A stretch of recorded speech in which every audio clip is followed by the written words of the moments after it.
अब देखना होगा कि आज जब ये पिटारा खुलेगा तो क्या कुछ सौगातें ये लेकर आएगा हमारे आम जनता के लिए, हमारे देश के लिए। तो हमारे साथ अब एक पैनल जुड़ने जा रहा है, हमारे गेस्ट जिनसे हम जुड़ेंगे और उनसे जानने का प्रयास करेंगे कि उनके लिए इस बार कितनी उम्मीदों वाला है ये बजट। हमारे मेहमानों से आपको मिलवाते हैं। हमारे साथ कांग्रेस से सुरेंद्र वर्मा जी जुड़ गए हैं। सुरेंद्र जी, स्वागत करती हूं आपका। कांग्रेस प्रवक्ता सुरेंद्र वर्मा। बीजेपी से पूर्व विधायक यशपाल सिंह सिसोदिया जी जुड़ गए हैं। यशपाल जी, स्वागत करती हूं आपका। जेपी पाराशर जी, आर्थिक मामलों के जानकार, हमारे साथ स्टूडियो में मौजूद हैं। पाराशर जी, स्वागत है आपका भी। राजीव चक्रवर्ती जी जल्द ही हमारे साथ जुड़ेंगे। और इसके अलावा आपको बता दें कि रविंद्र ब्रह्मे जी हैं, अर्थशास्त्री हैं। अशोक गोयल जी अर्थशास्त्री हैं। आप दोनों का भी स्वागत करती हूं। और आज चूंकि हम सबको इंतजार है बजट का, तो सबसे पहला सवाल पाराशर जी, आप स्टूडियो में मौजूद हैं, आपसे करना चाहूंगी। इस बार का जो बजट है, जो थीम है रिफॉर्म की, मुझे लगता है कि लगातार सुधार जैसे देश की इकोनॉमी में हुआ है, यही सुधार, यही इंप्रूवमेंट, ज्यादा फायदा एक आम जनता आज एक्सपेक्ट कर रही होगी कि बजट में भी देखने को मिले। कितना बदला हुआ बजट इस बार हमें देखने को मिल सकता है? रिफॉर्म एक्सप्रेस चलेगी भारत में? देखिए, जो अभी आपने जिक्र किया कि अंतर्राष्ट्रीय हालात जिस तरह के हैं उसको देखते हुए इस बजट में प्रभाव दिखाई देगा। चूंकि जो FY26 है, मतलब 2026 का ये जो वित्त वर्ष था, इसमें गवर्नमेंट को रेवेन्यू जो है वो रिसीव्स कम हुई हैं।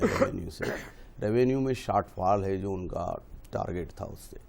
तो वो नॉन रेवेन्यू रिसीप्ट से उनको उसमें भरेंगे, यानी 33.6 करोड़ का जो उनको मिलने की अनुमान है, जो 35 का उनका लक्ष्य था। तो मैं ऐसा सोचता हूँ कि बजट में वो निश्चित रूप से आमदनी बढ़ाने के प्रयास करेंगे, एक्सपोर्ट बढ़ाने के लिए प्रयास करते दिखाई पड़ेंगे। जो रेवेन्यू में शॉर्टफॉल आया उसका असर कई कुछ योजनाओं पे, हालांकि उन्होंने जो कैपिटल एक्सपेंडिचर है वो जो पिछले कई साल से वो लगातार बढ़ाते आ रहे हैं, पूंजीगत खर्च वो अभी भी बढ़ाते हुए दिखाई देंगे। और जो टैक्स पेयर्स हैं उसको बेस को बढ़ाते हुए दिखाई देंगे, ज़्यादा लोग उसमें आए, इसके लिए जो डिजिटल टेक्नोलॉजीज़ हैं उनका इस्तेमाल वो बढ़ाते हुए प्रयोग करेंगे। तो ये एक तरफ वो रेवेन्यू बढ़ाने की कोशिश करते हुए दिखाई देंगे, दूसरी तरफ पिछले अगर हम देखें तो साल भर ही उन्होंने आर्थिक सुधारों को बनाए रखा है लगातार। और GST में जो उन्होंने कटौती की थी उसका एक असर इस पर पड़ा है। जो रेवेन्यू शॉर्टफॉल हम देख रहे हैं जी, उसका एक कारण वो भी है। तो जो GST कंपनसेशन सेस है उसमें उनका जो लक्ष्य था वो पूरा नहीं हुआ था। तो बहरहाल मैं ऐसा सोचता हूँ कि बजट एक संतुलित नज़रिए से वो बनाएंगे कि एक ग्रोथ भी बनी रहे, कंपनसेशन जो कंजम्पशन है वो बना रहे, खपत बढ़े और कंज्यूमर को खर्च करने के लिए कंज्यूमर के पास पैसे हों, इंडस्ट्रीज़ का उत्पादन बढ़े, मैन्युफैक्चरिंग और एक्सपोर्ट पर काफ़ी जोर दिखाई देगा। तो और कर सुधार जो हैं वो हमें दिखाई पड़ेंगे। तो ये सब चीज़ें मुझे ऐसा लगता है कि बजट में ग्रोथ भी उनके लक्ष्य पर, टारगेट पर होगी, क्योंकि जो अभी तक ग्रोथ रेट है वो बहुत बढ़िया दिखाई पड़ती है। और जो रिस्क हैं वो भी उसमें अंतर्राष्ट्रीय परिदृश्य पर जिस तरह से आप बता रहे, जिन चीजों का आपने जिक्र भी किया, जैसे कैपिटल एक्सपेंडिचर की भी अगर हम बात करें, आय के स्रोत बढ़ाने की इस तरह भी जरूरत है, क्योंकि जो इकोनॉमिक सर्वे सामने आया, मैं आपके पास लौटती हूँ। हमारे साथ अशोक गोयल जी भी लगातार बने हुए हैं, सीधा रुक करूंगे अशोक जी का। अशोक जी, आपसे जानना चाहूंगे, अभी आप सुन भी रहे थे जिस तरह से हम बात कर रहे हैं कि चौथी सबसे बड़ी अर्थव्यवस्था, फास्टेस्ट ग्रोइंग, GDP हमने देखा 7.2, लेकिन आर्थिक सर्वेक्षण में एक चिंता भी जताई गई है। जो फिस्कल पॉपुलिज्म को लेकर के हम बात करें, जो फ्री की रेवड़ियां बांटती जाती हैं, उसको बांटने की जगह अगर राज्यों में निवेश आएगा, क्योंकि जो हम निवेश देख रहे हैं वो उतना प्रॉपर नहीं है जितने दावे किए जाते हैं। सर, कैसे देख रहे हैं? क्या ये क्लियर और प्रेजेंट डेंजर के रूप में हम देख सकते हैं सबसे बड़ा खतरा? भारत की वित्त मंत्री माननीय निर्मला सीतारमण जी द्वारा ये 9वीं बार केंद्रीय बजट पेश किया जा रहा है। उनके अनुभवों का लाभ इस बजट में हमको देखने को मिलेगा। ये मध्यम वर्गीय परिवार का बजट रहेगा, ये किसानों का बजट रहेगा, ये व्यापारियों का बजट रहेगा, ये छात्रों का बजट रहेगा। आज जब भारत की जीडीपी 7.4 है, विकसित देशों में सबसे अधिक है, और पूरा विश्व भारत की तरफ देख रहा है, हमारे माननीय प्रधानमंत्री जो पूरे ग्लोबल पूरे विश्व में देख रहे हैं कि किस प्रकार ग्लोबल इकोनॉमी को भारत में सबसे आगे किया जाए। आज 27 देशों का जो FTI बना है उसका भी लाभ भारत को मिलेगा। ये अपने आप में बहुत अद्भुत है। आज जब ट्रम्प के टैरिफ कार्ड का पिछली बार माननीय प्रधानमंत्री जी ने GST कम करके उसको तोड़ा था, इसी प्रकार आज भी टैरिफ 50% होने के बाद भी भारत का एक्सपोर्ट 2.4 है। ये अपने आप में अकल्पनीय किंतु सत्य है। आज पूरा विश्व भारत की तरफ देख रहा है कि किस प्रकार भारत अपनी विषम परिस्थितियों में भी अपनी इकोनॉमी को बढ़ा रहा है। इसमें बजट में रक्षा की तरफ विशेष ध्यान दिया जाएगा। इसमें किसानों की जो सम्मान निधि है वो 6,000 से बढ़ाकर संभावित 9,000 रुपए तक की जा सकती है। इस बजट में संयुक्त इनकम टैक्स, महिला और पुरुष का संयुक्त इनकम टैक्स पेश करने का भी प्रावधान किया जा सकता है। यह बजट पूरा किसानों पर आधारित रहेगा। किसानों की जो उपकरण है, किसानों का जो खाद है और किसानों की जो पानी की व्यवस्था है, यानी कुल मिलाकर ये कहा जाए कि किसान हो चाहे रेल बजट हो, इंफ्रास्ट्रक्चर की बात हो, हम देख रहे हैं लगातार गोयल जी, हम ये देख पा रहे हैं कि हम धीरे धीरे, जैसा कि पाराशर जी कह रहे थे, इंप्रूवमेंट भी कर रहे हैं, ग्रोथ भी है, और इसी तरह हमारी उम्मीदें भी बजट से बन जाती हैं। और यशपाल जी चूंकि मेरे साथ मौजूद है तो उनसे पहला सवाल तो मेरा यही है कि विकसित भारत की कहानी गढ़ने की कितनी तैयारी है यशपाल जी, किस तरह का होगा इस बार का बजट? शुभांगी जी, देखिए मैं स्क्रीन पर देख रहा था अभी आप और ऋषिका जी जिस प्रकार से सारे घटनाक्रमों को दिखा रहे थे, वहीं दूसरी ओर स्क्रीन पे हम देख रहे थे जब राष्ट्रपति महोदया द्रौपदी मुर्मू जी और हमारी वित्त मंत्री महोदया निर्मला सीतारमण जी, कितना अच्छा परिदृश्य दिख रहा था जब दो दिल्ली में दिख रहे थे और दो बंसल न्यूज की इस डिबेट में हमको दिख रहे हैं। देखिए पहली बार शुभांगी जी, पहली बार शारीरिक और मानसिक सेहत पर फोकस किया है आर्थिक सर्वेक्षण ने। मैंने आर्थिक सर्वेक्षण की पूरी रिपोर्ट को पढ़ा है, जहां जीडीपी 7.4 की ओर अग्रसर हो रही है और भारत का जो वैश्विक वातावरण है उस वैश्विक वातावरण में भी चुनौतियों के साथ जो निर्यात 1.1 से लगभग दुगना होकर के 1.8 तक पहुंच गया। आर्थिक सर्वेक्षण की अगर हम बात करें तो आम बजट के ठीक एक दिन पहले आता है, लेकिन पहली बार ऐसा हुआ है जब आम बजट के 3 दिन पहले आर्थिक सर्वेक्षण आया है। ये हम सबके लिए बड़ी प्रसन्नता का विषय है। दूसरा, 9वीं बार लगातार कोई एक महिला भारत का केंद्रीय बजट प्रस्तुत करने का गौरव हासिल कर रही है, वो है निर्मला सीतारमण जी। जंक फूड को लेकर के भी, वसा, नमक और चीनी सेवन को लेकर के चिंता आर्थिक सर्वेक्षण में जताई है, उसकी खपत को लेकर के। और यहां तक सर्वेक्षण में आया है, आर्थिक सर्वेक्षण रिपोर्ट में आया है कि जंक फूड के जो विज्ञापन है वो प्रातः 6 बजे से लेकर के रात 11 बजे तक उसको पाबंदी हो। इसका मतलब है सरकार सेहत पर ध्यान देने की बात कर रही है, करना चाहिए। सरकार जिस प्रकार से जीडीपी को बढ़ाने की बात कर रही है, और अभी हमारे आदरणीय अशोक जी बता रहे थे, थोड़ा तो इसको विस्तारित करने की कोशिश करूंगा कि 2027 में विकास दर अमेरिका में 2.0, लैटिन अमेरिका में 2.7, EU देश में 1.4, मध्य पूर्व सेंट्रल एशिया में 4.0, विकसित एशिया में 4.8, वहीं देखिए भारत का 6.4% होना हम सबके लिए गर्व की बात है। और आपने जिस प्रकार से भी पूरी रिपोर्टिंग करी है, मैं इसको नोट कर रहा था, आपने चुनौतियां भी बताई है, अर्थव्यवस्था मजबूती की ओर है आपने बताया, देश आगे बढ़ रहा है ये आपने बताया, टैक्स का सरलीकरण लगातार बढ़ रहा है आपने बताया, विकास की दर बढ़ रही है। विश लिस्ट भी बहुत बड़ी है, क्योंकि है तो हम भी एक मिडिल क्लास और चाहते हैं कि ये जो विश लिस्ट है उसमें ज्यादा से ज्यादा चीजें आज पूरी भी हो। और जिस तरह से आप बता रहे हैं, आंकड़े हम सबके सामने हैं, निश्चित तौर पर ग्रोथ की हम बात कर रहे हैं। जी जी कहिए। अभी आपने ही रिपोर्टिंग में कहा है कि भारत निरंतर अग्रसर है विकास के लिए, निवेश के लिए, और अभी रिजिजू जी को हम सुन रहे थे, संसदीय कार्य मंत्री हैं, कितनी बढ़िया बात की उन्होंने। भारत के इस बजट को बंसल चैनल के माध्यम से सिर्फ मध्य प्रदेश या छत्तीसगढ़ नहीं देख रहा है, पूरा विश्व देख रहा है। हाँ। और जब पूरा विश्व देख रहा है तो है, विश्व से इसीलिए यशपाल जी आपसे जानना भी चाह रहे थे कि जो चुनौतियां हैं उसे इस बजट से किस तरह से पूरा किया जाएगा, क्योंकि निवेश को लेकर के जिस तरह से हम बात कर रहे थे, एक सबसे बड़ी चुनौती वो बनी हुई है। हम देख रहे हैं विदेशी निवेश आना तो दूर की बात, जो हमारी प्राइवेट कंपनियां हैं, जो प्राइवेट कारोबार है, वो भी कितना ज्यादा पिछले साल की तुलना में भी इस साल जो हमारे भारत की कंपनियां हैं वो बाहर विदेशों में निवेश कर रही है। यहां निवेश करने की वजह, मैं आपके पास वापस लौटती हूं, हमारे साथ सुरेंद्र वर्मा जी भी लगातार बने हुए हैं। सुरेंद्र जी का सीधा रुख करना चाहूंगी। सुरेंद्र जी, किस तरह से आप इस बजट को देखेंगे, क्या कहना चाहेंगे सर? क्या वाकई आज आम जनता जो बजट से उम्मीदें लगा करके बैठी है उन्हें पूरा किया जाएगा? ठीक है, मैं आपके पास सुरेंद्र जी वापस लौटती हूँ। एक बार फिर हमारे पैनलिस्ट का रुख कर लेते हैं, हमारे साथ सुरेंद्र जी बने हुए हैं। सुरेंद्र जी जवाब दीजिए। अरे अरे अरे अरे ठीक है जी, हम सब जो बजट का हलवा है उसका स्वाद आम जनता तक पहुंचे। आर्थिक सर्वेक्षण की जो रिपोर्ट आई है उसमें कुछ गंभीर टिप्पणियां भी है, उसको भी हमें नहीं भूलना चाहिए कि जो असमानता और असंतुलित विकास को लेके जो बातें उसमें आई है वो सबसे गंभीर चिंता का विषय है। जब सरकार के तय लक्ष्य से ज़्यादा रेवेन्यू का संग्रह होने लगे तो स्वाभाविक है कि आम जनता की उम्मीदें बढ़ जाती है राहत रियायत और सब्सिडी को लेके। कृषि जो है सबसे बड़ा सेक्टर है। स्वामीनाथन आयोग की रिपोर्ट के अनुसार जो है, जो कमेटी की सिफारिश है, C2 फार्मूले पर 50% लाभ 2014 के घोषणा पत्र में भाजपा का था। 12 साल सरकार में हो गए। आरोप लगाना हमारा मकसद नहीं है, लेकिन किसानों को उनका हक मिलना चाहिए। 42% आबादी कृषि कार्य में रत है। सबसे बड़ा रोजगार कृषि से जनरेट होता है।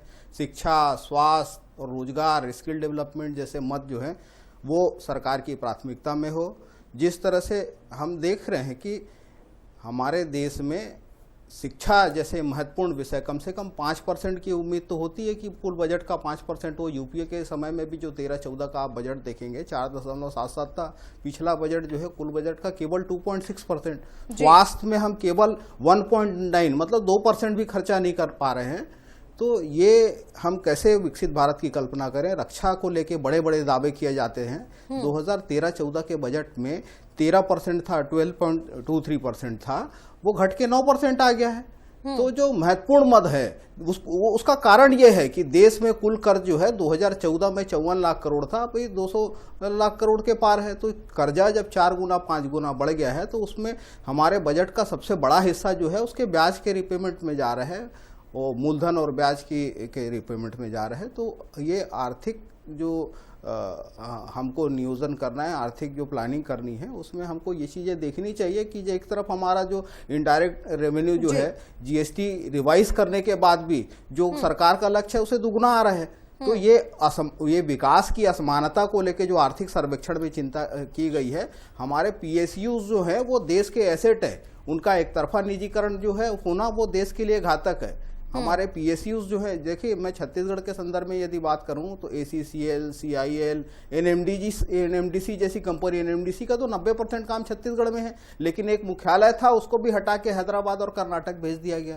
तो जहां से आप कमा रहे हैं, जहां से जो देश के मजबूती में, देश के अर्थव्यवस्था में योगदान जो पीएसयूज दे रही हैं, तो उनको फेरो स्क्रैप लिमिटेड था भिलाई में, हर साल का उसका नेट प्रॉफिट जो है 150 करोड़ से ज्यादा था, उसको 400 करोड़ में भेज दी सरकार। तो ये चीजें हो रही है एक तरफा। बिल्कुल सुरेंद्र जी, आप बड़े प्रोजेक्ट बात सही कही कि हम आरोप नहीं लगा रहे हैं, लेकिन निश्चित तौर पर विपक्ष का काम है कि वो सुझाव दे और सभी की अपनी उम्मीदें रहती हैं। इस बीच रुकेंगे, प्रियंका गांधी कुछ कह रही हैं, आइए सुन लेते हैं। चलिए, तो प्रियंका गांधी शायद अब चली गई हैं और आगे बढ़ते हैं। चूंकि अर्थशास्त्री रविंद्र जी, हम आज सुबह जब शुरुआत हुई दिन की तो शेयर बाजार भी गिरा, सोने चांदी के दाम भी गिरे। तो क्या उम्मीद की जा सकती है कि इस बार जब बजट पेश होगा तो बाजार मुस्कुराएगा? देखिए क्या होता है बजट में, जैसे जैसे राष्ट्र के सामने जो चुनौतियां आती हैं तो उस हिसाब से बजट का जो स्वरूप है वो बदलता है। तो यदि आप देखेंगे कि अभी क्या चुनौती है बजट के सामने, घरेलू स्तर पे क्या चुनौती है और विदेशी स्तर पर क्या चुनौती है, उस और ये चुनौतियों को जो है कुछ अल्पकालिक होंगी और कुछ चुनौतियां दीर्घकालिक होंगी। तो सारे बजट का स्वरूप हर बार जो बनता है वो इसी फोकस होता है, इसी को ध्यान में रख के बनाया जाता है कि इकोनॉमी के सामने क्या चुनौती। अब हमारे यहाँ चुनौती एक है हमारी जो है घरेलू स्तर पर कि घरेलू मांग बनी रहे, क्योंकि हमारी जो अर्थव्यवस्था बढ़ रही है ये घरेलू मांग पे निर्भर करती है। तो इसको बनाए रखने की चुनौती बजट में होगी, इसके लिए कुछ प्रावधान बजट में होंगे। दूसरा जो चुनौती है वो वैश्विक स्तर पर है। तो वैश्विक स्तर पे चुनौतियों को दूर करने के लिए उनके संबंध में कुछ नीतियां होंगी कि हम कैसे इन्वेस्टमेंट आकर्षित कर सकते हैं, कैसे हम जो है अपने निर्यात को बढ़ा सकते हैं, उनको प्रावधान इनके लिए होगा। तो और लॉन्ग रन के लिए हमारी ये चुनौती है कि किस प्रकार से हम अपने देश को एक जो इनका रोड मैप हमारा है कि हम विकसित अर्थव्यवस्था में कैसे बने। तो इन चुनौतियों को लेकर ये बजट में बातें रहेंगी। तो पहली जो बात जो बजट की है कि जो हम अपनी जो जैसे सबने कहा कि फास्टेस्ट ग्रोइंग इकोनॉमी है 7.4 से इसको बनाए रखने की बात है, इसके लिए प्रावधान होंगे। इसके लिए जो प्रावधान होंगे वो चीजें होंगी कि पहले आप अपना जो हम पूंजीगत व्यय कर रहे हैं इसको बनाए रखें। रवीन जी, मैं यहाँ पर आपको टोक रही हूँ, लेकिन मैं आपसे ये भी समझना चाहूंगी, आपने निवेश का सर क्योंकि जिक्र किया है, निवेश को लेकर के जो आंकड़े सामने आ रहे हैं, जैसे कि मैं अभी भी जिक्र कर रही थी कि इन्वेस्टमेंट कितना हो रहा है, जिक्र आपने भी किया कि वैश्विक स्तर पर कुछ चुनौतियां हैं। जैसे कि अब जुलाई 2025 की हम बात करें सर, 59,340 करोड़ का जो निवेश हुआ था वो गिर करके नवंबर में सिर्फ 4 महीनों में 9,730 करोड़ आ गया। जो हमारी प्राइवेट कंपनियां, जो प्राइवेट कारोबार है, विदेशी निवेश इतना ज्यादा बढ़ गया है। तो जब भारत में सर निवेश ही नहीं आ पा रहा है तो make in India, startup India की हम बात कर रहे हैं, वो कैसे पॉसिबल है सर? हाँ, बिल्कुल ये सही बात आप कह रही हैं। देखिए बहुत सारे प्रयास किए गए जीएसटी रिफॉर्म को, कॉर्पोरेट टैक्स को रिफॉर्म को लेके, और ये पूरा चैप्टर आप देखेंगे इकोनॉमिक सर्वे में है कि उसमें जो है हमारे जो चीफ इकोनॉमिक एडवाइजर है वो बोल रहे हैं कि जो प्राइवेट इन्वेस्टमेंट है वहां पे थोड़ी सी रुकावट है, तो वो नहीं हो पा रहा है हमारे निजी निवेश को, और उसकी जो कमी है वो सरकार अपने निवेश करके कर रही है। पर अभी इस माह के यदि आंकड़े देखेंगे तो काफी जो डेट का टेक ऑफ है, क्रेडिट का जो टेक ऑफ है वो इस महीने थोड़ा सा पिकअप कर रहा है। तो ये हमको लगभग जो 8% की ग्रोथ रेट चाहिए उस पर 34% का रेट ऑफ इन्वेस्टमेंट चाहिए, जो अभी लगभग 30-31% की है। तो ये जो शॉर्टफॉल है, जो खासकर प्राइवेट इन्वेस्टमेंट में थोड़ा शॉर्टफॉल है, जिसके कारण है गवर्नमेंट अपने तरफ से काफी कैपिटल एक्सपेंडिचर कर रही है। तो इसको दूर करने के लिए कुछ जो स्ट्रक्चरल रिफॉर्म होंगे, किस प्रकार से हम, क्योंकि हमारा बड़ी चुनौती जो है जो मैन्युफैक्चरिंग सेक्टर से बड़ी चुनौती है, और इन्वेस्टमेंट भी वही ज्यादा जरूरत है। तो मैन्युफैक्चरिंग इंडस्ट्री के जो कंट्रीब्यूशन है 15 से 17% बना हुआ है, विकसित भारत के लिए इसको 25% हमको करना है। तो उसके लिए क्या हम इसमें प्रावधान करेंगे, एमएसएमई को क्या कुछ राहत देंगे, किस प्रकार से, या कुछ उनको ठीक है सर, मैं यहाँ पर आपको रोकना चाहूंगी। अखिलेश यादव कुछ कह रहे हैं, सपा प्रमुख, सुनवाते हैं क्या कुछ कहना उनका। इसका मतलब ये हुआ कि 5% लोगों के लिए बजट बनाया जाता है। बजट के माध्यम से भाजपा अपने लोगों को सेट करती है, उनको मुनाफा कैसे हो, उनकी तरक्की कैसे हो। अच्छा बजट वही होता है जिससे गरीब की तरक्की हो, खुशहाली हो और उनके चेहरे पर मुस्कान आए।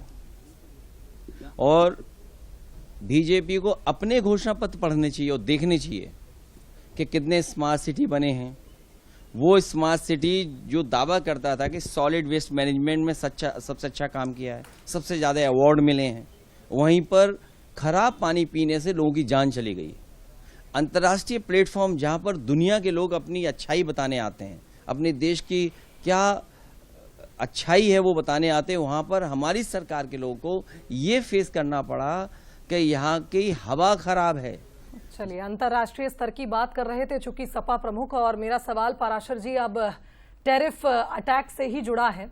जब ट्रंप ने टैरिफ इंपोज किया भारत पर तो ये कहा गया कि जो हमारा डेप्रिशिएटेड रुपी है, जो हमारे रुपी में गिरावट है, ये हमें बचा ले गई, इसने हमें मदद की है उस टैरिफ अटैक से कॉम्बैट करने के लिए। कितना सही है ये पराशर जी? अब ये क्या है कि काफ़ी नाजुक मसला रहता है ये। एकदम ऐसा बहुत से लोग जो कहते हैं कि रुपया गिरना खराब होता है, वो भी नहीं होता और ख़राब होता भी। तो रिस्क हमारे सामने है। अब वो क्या है कि जो FIIs हैं वो पिछले कुछ साल से, जो विदेशी निवेशक संस्थाएं हैं, वो पिछले कुछ वर्षों से लगातार शेयर बाजार में बिकवाली कर रहे हैं और उसके कारण भारतीय रुपए पर दबाव बना हुआ। तो जो अब जब रुपया गिरता है तो एक्सपोर्टर को फायदा होता है, अब इंपोर्टर को नुकसान होता है। तो जाहिर है कि अब आप ये सोचिए कि एक उसका मैनेजमेंट बहुत अच्छे से किया है रिजर्व बैंक ने, अगर आप गौर करें आने वाले वर्षों में वो क्या प्रयास करते दिखाई देंगे। मुझे लगता है इसी बजट में हम ये बात देखेंगे कि एक तरफ वो ऐसे संकेत देंगे जैसे कि फिस्कल डेफिसिट का जो 4.3 के आसपास रखने का पूरी कोशिश करेंगे इस बजट को बड़ा, ताकि वो आकर्षक बने। दूसरी तरफ वो आर्थिक सुधार करेंगे ताकि निवेश बढ़े, जिसका हाल ही में ब्रह्मे जी जिक्र कर रहे थे कि जो प्राइवेट सेक्टर का निवेश है वो बढ़े और हमारी जो अर्थव्यवस्था है वो निवेश के लिए आकर्षक बने। जब इसके लिए बहुत सारे ब्यूरोक्रेटिक रिफॉर्म्स करने पड़ेंगे, करों के करने पड़ेंगे, निवेश आसान बनाना पड़ेगा, तो ईज ऑफ डूइंग बिजनेस जिसका बहुत जिक्र होता है उसको बढ़ाना पड़ेगा। तो बहुत से ऐसे प्रयास करने पड़ेंगे और मुझे लगता है इस बजट में दिखाई देंगे जिससे निवेशकों के लिए हमारी जो अर्थव्यवस्था है वो ज्यादा आकर्षक बने। ठीक है, यशपाल जी भी हमारे साथ बने हुए, एक रिएक्शन उनसे ले लेते हैं। अभी अखिलेश यादव को भी उन्होंने सुना ही होगा। सर देखिए, बता रहे हैं कि 5% लोगों के लिए बजट है और बीजेपी अपने लोगों को मुनाफा पहुंचाने के लिए बजट बनाती है, ऐसा ये कहना है। हालांकि चुनौतियां तो हैं, लेकिन किस तरह से अब आप इसको पूरा करेंगे? देखिए ऋषिका जी, सनदी कहे सुई से तेरे पेट में छेद। जो कांग्रेस और कांग्रेस के गठबंधन के लोग पूरे भ्रष्टाचार के अखंड में डूबे हुए हैं और उनका जमीन खिसक रही है, वो आज भारतीय जनता पार्टी के इस बजट पर सवालिया निशान उठा करके भ्रम पैदा करने की कोशिश कर रहे हैं। मैं ये कहना चाहूंगा शुभांगी जी के अमेरिका से ट्रेड डील, व्यापार समझौता इस साल पूरे होने की संभावना आर्थिक सर्वेक्षण में बताई गई है। महंगाई दर भी जिस प्रकार से गिरकर 1.7% तक लुढ़का है, 2023 में 6.7 पर आकर के टिकी है। ये हम सबके लिए गर्व की बात है। और देखिए, ई श्रम पोर्टल के अंतर्गत 31 करोड़ असंगठित कामगार पंजीकृत हुए हैं, उसमें से 54% महिलाएं हैं। नीति आयोग ने भी आर्थिक सर्वेक्षण में इस बात को रेखांकित किया कि गरीबी सूचकांक 2005-6 में 55.6% था, जो 2022-23 तक चलते चलते 11.8 हो गया है। और जीएसटी का संग्रह 17 लाख करोड़ तक पहुंच गया है। जनधन में 55 करोड़ खाते खोले जा चुके हैं। और जिस प्रकार से रेलवे हाई स्पीड कॉरिडोर निर्मित हुआ है, 2014 में 550 किलोमीटर था शुभांगी जी, वहां 2025-26 में 5364 किलोमीटर, वित्त वर्ष 2026 में 3500 किलोमीटर। अभी ये 14 क्षेत्रों में जो उत्पादन है, 14 क्षेत्रों में जो उत्पादन है, उसमें 2 लाख करोड़ निवेश हुए हैं। वो 2025 का उत्पादन बिक्री 18। शेयर बाजार थोड़ा और सुधर गया है, सुबह गिरा था, अब थोड़ा सा उठ गया है, ये बड़ी खबर मिल रही है इस वक्त। और मुझे लगता है कि जैसा कि कह रहे थे अर्थशास्त्री गोयल जी कि थोड़ा वक्त लगता है, जब शुरुआत होनी होती है बजट की उससे पहले जरूर शेयर बाजार में थोड़ी सी गड़बड़ाहट देखने को मिलती है, लेकिन फिर जैसे जैसे बजट की तस्वीर साफ होगी शेयर बाजार में भी सुधार होगा। और निश्चित तौर पर आप देखिए, बजट पेश होने से लगभग हम ये माने कि 20-25 मिनट पहले ही सुधार की खबर आ गई है, शेयर बाजार में सुधार की खबर। जी आप बात पूरी करिए, यशपाल जी क्या कह रहे थे? नहीं, मैं यही कह रहा था कि जिस प्रकार से 14 क्षेत्रों के जो उत्पादन है, उन उत्पादनों में 2 लाख करोड़ का निवेश, 2025 तक का उत्पादन बिक्री 18.7 लाख करोड़ और 12 लाख से अधिक रोजगार सृजित हुए हैं। भारत ने भी खाद्यान्न के मामले में, अब कृषि की बात करते हैं, तो कृषि के क्षेत्र में जिस प्रकार से आत्मनिर्भरता की ओर बढ़ रहे हैं, और खाद्यान्न में भी 2024-25 में 35,577.3 लाख मीट्रिक टन, गत वर्ष की तुलना में 2,254.3% की वृद्धि हुई है। और मैं ये भी कहना चाहूंगा कि दुनिया का तीसरा सबसे बड़ा घरेलू उत्पाद का बाजार हमारा भारत बन गया है।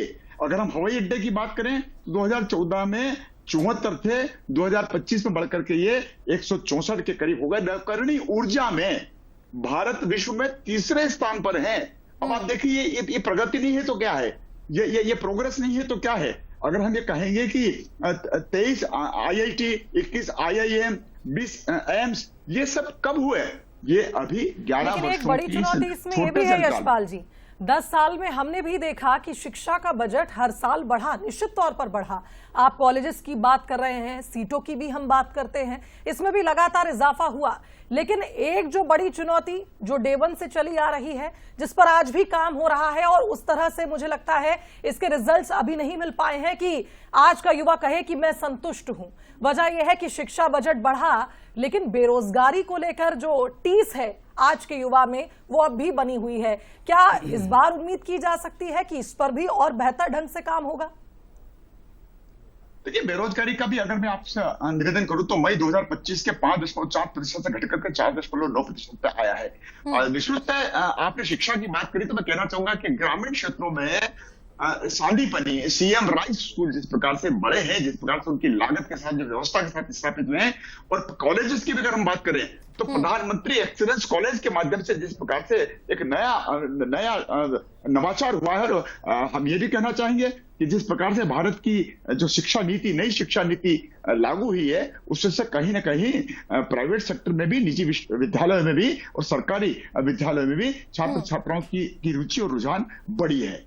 ठीक है यशपाल जी, लौटते हैं आपके पास। हमारे साथ अशोक गोयल जी भी लगातार बने हुए हैं। अशोक जी, सीधा आपके पास आते हुए, देखिए जिस तरह से एजुकेशन, हम ग्रोथ रेट की भी बात कर रहे हैं कि किस तरह से वो बढ़ रहा है, लेकिन एम्प्लॉयमेंट रेट को भी अगर हम देखें तो जिस बात का जिक्र अभी शुभांगी ने किया कि आज का युवा क्या संतुष्ट है, इसके लिए हमें प्रति व्यक्ति आय भी तो देखना होगी, इस पर भी तो नजर रखना होगा कि पर कैपिटा इनकम क्या जा रही है।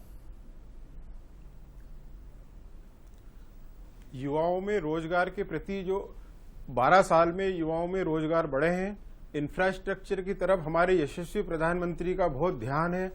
रोड, जितने रोड आज भारत में बन रहे हैं इतने विश्व में कहीं पे भी नहीं बन रहे हैं। कुछ समय बाद ऐसा लगेगा कि अमेरिका को भी भारत ने रोड के निर्माण में पीछे छोड़ दिया। ब्रिजों का निर्माण, इंफ्रास्ट्रक्चर पे टोटल ध्यान है और इंफ्रास्ट्रक्चर से ही व्यक्ति को रोजगार तो बन रहे हैं। सर, मेरा सवाल ये है कि महंगाई दर आप बता देते हैं, महंगाई दर इतना है, हम जीडीपी बता रहे हैं, फास्टेस्ट ग्रोइंग इकोनॉमी बता रहे हैं, लेकिन मैं तो ये देखूंगी ना कि अगर बजट आ गया तो मेरी जेब पर कितना असर पड़ रहा है। क्या मैं अपने बच्चों को अच्छे स्कूल में पढ़ा पा रही हूँ? हेल्थ, क्या मुझे जो सुविधाएं मिलनी चाहिए हेल्थ को लेकर, क्या वो मुझे मिल रही है? मेरे लिए चीजें कितनी सस्ती हो रही हैं, वो देखूंगी ना सर। मध्यम वर्गीय परिवार को ध्यान में रखते हुए ही यह बजट बैलेंस बजट आने वाला है, जिसमें मध्यम वर्गीय परिवार को सबसे ज्यादा फायदा हो, उनके ऊपर टैक्स लाइबिलिटी कम हो। जिस प्रकार जीएसटी भी कम किया 5%, 18%, कुछ आइटमों पे जीएसटी ऐसी व्यक्ति है जिसपे कम किया जा सकता है, और सैलरी क्लास लोगों को भी स्टैंडर्ड डिडक्शन के माध्यम से बेनिफिट देने का प्रावधान किया जा रहा है। सर, जहां हम बात करते हैं ना चौथी सबसे बड़ी अर्थव्यवस्था की, हम कंपेयर कर रहे हैं अमेरिका से, चीन से। अगर हम भारत की बात करें तो कितनी पर कैपिटा इनकम है? जो आंकड़ा है वो 3,000 के आसपास का, और कहां अमेरिका में 90,000 के आसपास का। आप बोल रहे हैं सड़कें बन रही है, इंफ्रास्ट्रक्चर बन रहा है, लेकिन आम आदमी को कितना फायदा हो रहा है? सर, ये भी तो जरूरी है ना जानना। 145 करोड़ के देश में जिस प्रकार से विकास हो रहा है, और 27 कंट्रियां जिस प्रकार माननीय प्रधानमंत्री जी के नेतृत्व में आई है, और एफटीआई के माध्यम से जो टैक्स कम होगा, 140 का 10% टैक्स हो जाएगा गाड़ियों में। तो गाड़ियों का इंपोर्ट इतना होगा कि गाड़ियां आएगी और सस्ती हो जाएगी, उसका बेनिफिट लोगों को मिलेगा और टैक्स भी बढ़ेगा। और विदेशी कंपनियां भारत में भी अपना इंफ्रास्ट्रक्चर बढ़ाने के लिए, उद्योग बढ़ाने के लिए कार्यरत है। हमारे प्रदेश के मुख्यमंत्री माननीय मोहन यादव जी लगातार इस कार्य को, इन्वेस्टमेंट को प्रभावित करने के लिए भ्रमण कर रहे हैं, जगह जगह जा रहे हैं, ताकि जो इन्वेस्टमेंट है वो मध्य प्रदेश में भी आए। इसी प्रकार सभी समस्त राज्यों के मुख्यमंत्री इन्वेस्टमेंट बढ़ाने के लिए विदेश जाकर और उस देश में किस प्रकार से बढ़े उसका कार्य कर रहे हैं। बिल्कुल, देश के और भविष्य को लेकर आज का रोजगार बढ़ाने वाला बजट होगा, इसलिए भी है गोयल जी, परिवार का बजट होगा, क्योंकि आज जिस जगह पर हमारा भारत खड़ा है, हम बात कर रहे हैं कि हम तीसरी अर्थव्यवस्था बनेंगे जल्द ही, और टैक्स स्लैब की बात हुई, टैक्स पेयर्स की बात हुई, किसानों की भी बात हुई, लेकिन फिर एक बात आती है आम जनता से जुड़ी, और वो होती है कि महंगाई कितनी कम होगी। और मुझे लगता है कि अब ज्यादा वक्त नहीं बचा है जब बजट भाषण शुरू होगा, और हो सकता है इस बार और भी ज्यादा राहत आम जनता, मिडिल क्लास वर्ग को मिले। सुरेंद्र जी, आप बैठे हुए हैं बड़े शांत, मैं चाहूंगी कि आप जरा बता दीजिए आज कि आप क्या चाहते हैं, कांग्रेस क्या चाहती है इस बार बजट से? शुभांगी जी, मैंने पहले भी कहा किसान सबसे बड़ा वर्ग है, उनको वास्तविक राहत मिले। जो अनाज के एक्सपोर्ट में ये सरकार अड़ंगे लगा रही है उसमें रियायत दे। कनकी का एक्सपोर्ट बंद है। सेंट्रल एक्साइज जो है चावल के निर्यात में भारी भरकम 10% लगा दिए, जिसके कारण से किसानों का जो यहाँ का फसल होता था, मिलेट्स जो होते हैं, केवल नारों में रह गया है। कोदो, कुटकी, रागी जैसे फसल जो है सरकार खरीद नहीं रही है, उस पर राहत मिले। महंगाई को लेकर जो सरकार के दावे हैं, यथार्थ जो है उसके विपरीत हैं। तमाम अर्थशास्त्री इस पैनल में बैठे हैं। थोक महंगाई दर जो है सबसे ज्यादा प्रभावित होता है पेट्रोलियम उत्पाद से, लगभग 60% हिस्सा होता है। क्रूड ऑयल 2014 की तुलना में आधे दाम पर है, लेकिन उसका लाभ जो है, एक तरफ सरकार दावा करती है कि इंटरनेशनल मार्केट में जो क्रूड ऑयल का रेट होगा उसके हिसाब से पेट्रोल डीजल के दाम तय किए जाएंगे। आज जो है 60, 65, 64 डॉलर के आसपास घूम रहा है, बीच में 30-32 डॉलर तक भी आया। उसका लाभ जो है उपभोक्ताओं को नहीं मिला। खुद अपनी प्रॉफिट में उसको सेट कर लिए, मार्जिन बढ़ा लिए, सेंट्रल एक्साइज बढ़ा लिए, तमाम तरह के सेस लगा लिए। तो इस सरकार के जो दावे हैं जमीनी हकीकत से अलग है। एमएसएमई की जहां तक बात होती है, ये आईएमएफ का सर्वे है जिसमें ये माना गया है कि 90% एमएसएमई 3 साल सर्वाइव नहीं कर पा रहे हैं। तो चंद कारपोरेट का सम्मान करती है, और मुझे लगता है जब बजट पेश होगा सुरेंद्र जी, तो और भी तस्वीर साफ हो जाएगी कि जो मांगे आपकी हैं, जो आप चाहते हैं किसान के हित में हो, उस पर सरकार इस बार क्या कुछ लेकर आई है लाल लिफाफे में, ये कुछ ही देर बाद पता चलेगा।